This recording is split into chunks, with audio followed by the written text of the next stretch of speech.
as we part our love.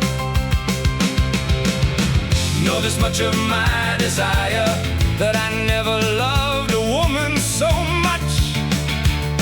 And I don't dare show you a sign nor find anyone to send you word.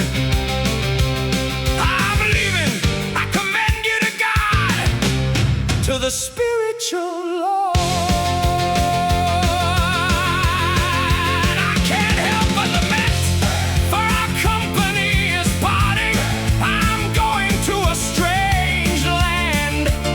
I prefer cold and mountain to fig and chestnut and riverbank and heat.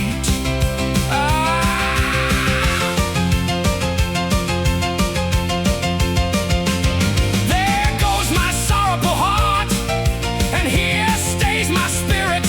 And I have my eyes so swollen that my roots ache. Badly did the one who parted us, and I can't have joy.